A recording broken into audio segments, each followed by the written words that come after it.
유다 말기 왕들에 대한 예언의 말씀들, 그 왕들에 대한 심판의 메시지들을 하나님께서 우리에게 들려주셨습니다.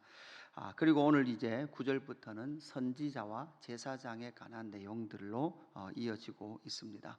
우리가 잘 알듯이 구약에 기름 부어 세우는 세 직분, 왕, 선지자, 제사장, 그것은 바로 하나님의 나라를 구성하고 하나님의 뜻을 백성들에게 가장 잘 알리기 위하여서 하나님께서 세우신 세 직분이 바로 왕, 선지자, 제사장입니다.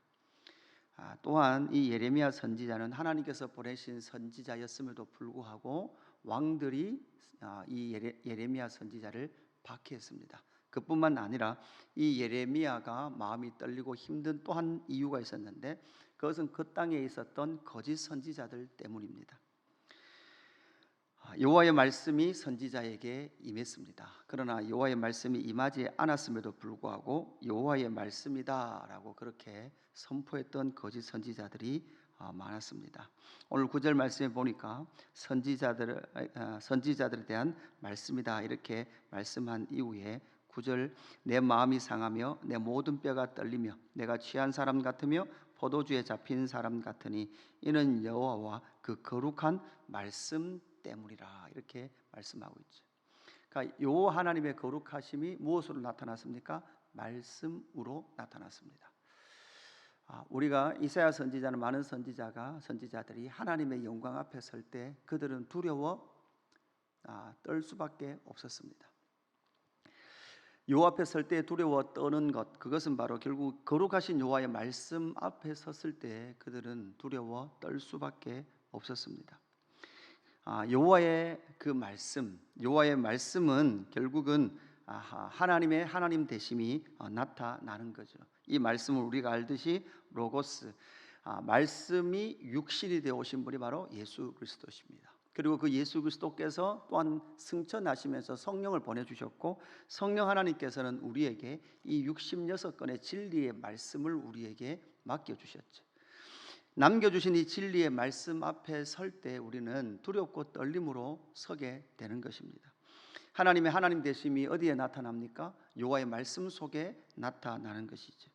여호와의 입에서 선포된 그 말씀 앞에 설 때에 바로 두렵고 떨림으로 서게 되고, 하나님의 뜻을 알 때에 결국은 하나님의 영광과 하나님의 계획을 이해하게 되는 것이죠. 오늘 우리가 읽었던 본문 속에는 18절 말씀에 보니까 누가 여호와의 회의에 참여하여 이렇게 나타나는 말씀이 있습니다. 22절에도 그들이 만일 나의 회의에 참여하였더라면 이렇게 말씀하죠. 여호와의 회의가 있는 것이죠. 여러분, 이것은 무엇입니까? 삼위 하나님의 그 회의에 하나님의 천사들, 하나님의 뜻을 전달할 하나님의 천사들이 참여할 뿐만 아니라 구약의 많은 몇몇의 사건들을 통해서 이 천상의 회의에 참여했던 내용들이 나타나고 있더라는 것이죠. 그래서 이 선지자는 어떤 사람들이었습니까? 어떤 사람인가 하면 여호와의 회의에 참여하여서 하나님께서 어떤 계획을 가지고 계신지에 대하여 선명히 아는 사람, 그 사람이 바로 여호와의 선지자였습니다. 그럼에도 불구하고 오늘 13절부터 나타나는 사마리아와 예루살렘에 있었던 거짓 선지자들의 특징에 대해서 우리에게 말씀해 주고 있습니다.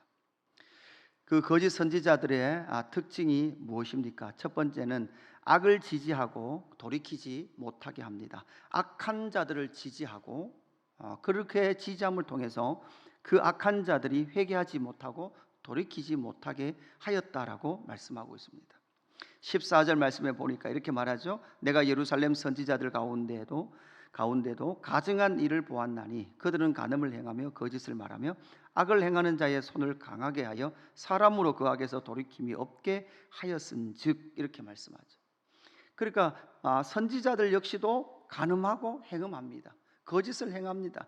그렇게 간음하고 거짓을 행하고 자기가 원하는 것들을 하기 위하여 악을 행하는 자들에 대하여 책망을 하나요? 하지 않습니까? 하지 않습니다.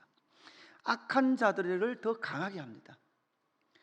이 악한 자들은 대부분 권력을 가지고 있는 자들입니다. 권력을 가지고 있는 자들에게 그 악을 행하는 자, 권력을 가진 자들을 전혀 책망하지 않고 어떻게 반대로 그 악한 자들을 더 강하게 만들어주는 것이죠. 여러분, 악을 행할 때 인간은요, 무작정 악을 행할 수는 없습니다. 왜냐하면 악을 행함에도 불구하고 자신의 그 죄책감에서 벗어날 길을 찾는 것이죠. 그 죄책감에서 벗어날 길을 누가 제공해줘요? 선지자들이 제공해주는 거예요. 괜찮다. 인류의 역사의 수많은 전쟁, 그 수많은 전쟁의 뒤에는 신학적으로 그 전쟁을 정당하게 해줬던 많은 신학자들이 있었습니다. 그렇기 때문에 그 전쟁을 끊임없이 인간은 펼쳐갈 수 있었던 것이죠. 그렇지 않으면 인간은 그 양심의 작용에 의해서 그 끔찍한 사람 죽임의 전쟁을 결코 펼쳐갈 수 없을 것이죠.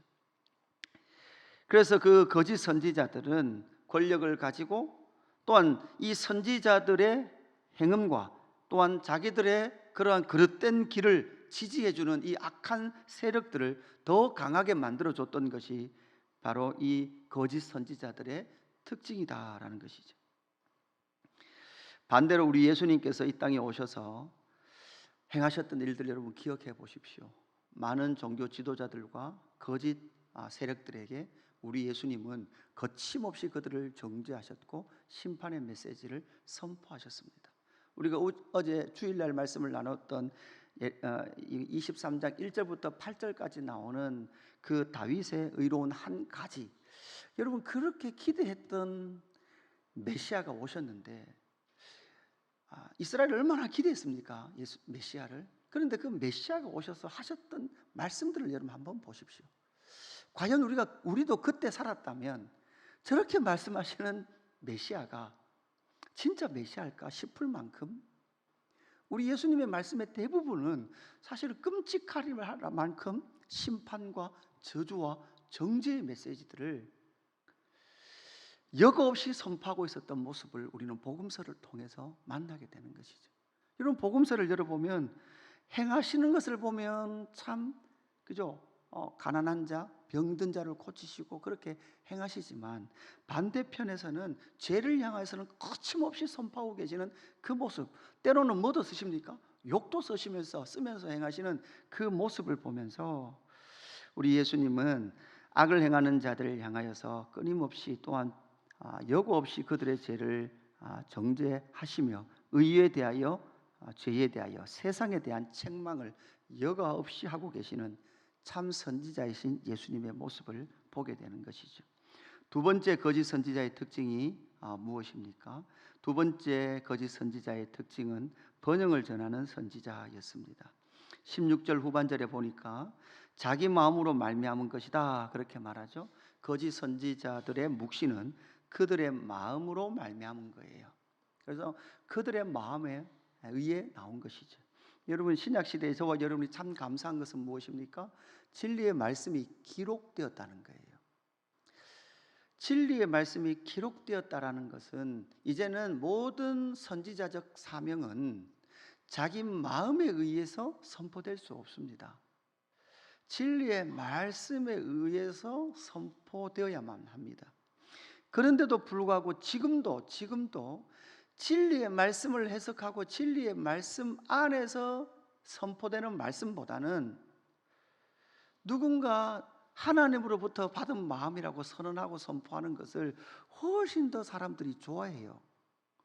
거기 훨씬 더 다 귀를 기울여요. 오늘 제가 아침에 이 본문 읽고 이 본문 이야기 안 하고 어젯밤에 꿈에서 하나님께서 나에게 말씀하셨는데 너희들 그러지 마라 이렇게 하는 것을 더 좋아해요.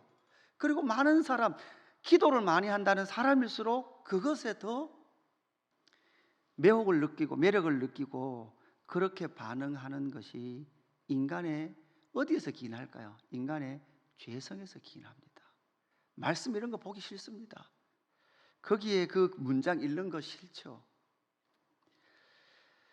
그래서 하나님의 그 직통 계시, 지금도 직통 계시를 주셔서 나에게 말씀하신다라고 말하는 그런 사역자들이 훨씬 더 매력적으로 느껴지고 신령하게 느껴지더라는 것이죠.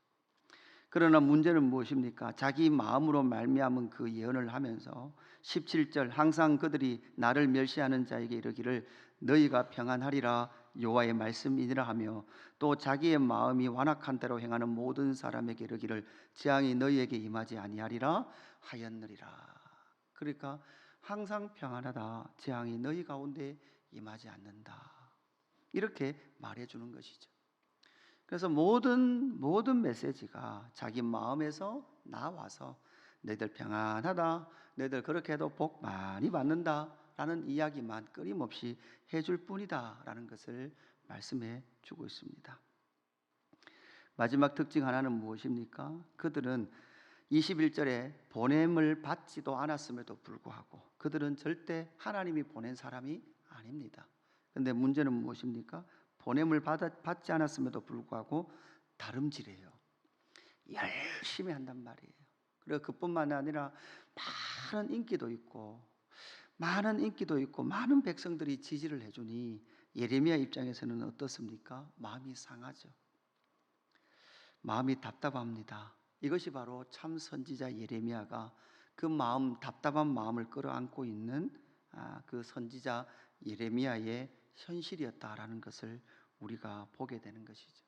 오늘 여러분 이 9절에서 22절 말씀까지를 잘 묵상하시면서 오늘날 이 교회 현실 속에서도 수많은 이러한 거짓 말씀들과 거짓 메시지들이 난무하고 있는 이때에 우리는 다시금 참 선지자 대신 예수 그리스도의 그 모습을, 그 말씀을 우리는 기억해야 합니다. 독사의 자식들아라고 선언했던 그 말씀 앞에 우리는 서 있어야 하고, 우리가 얼어진 길을 갈 때에 그 길은 망하는 길이다라고 선언해주는 그 말씀 앞에 서 있지 않으면 우리는 우리의 귀에 들리기 좋은 것, 내가 듣고 싶은 대로 말해주는 그러한 소리를 찾아 헤매는 자가 된다는 것을 기억하시고 진리의 말씀 앞에 서 있는, 그리고 참 선지자 되신 예수 그리스도 앞에 서 있는 저와 여러분의 삶이 되기를 주님의 이름으로 축복합니다.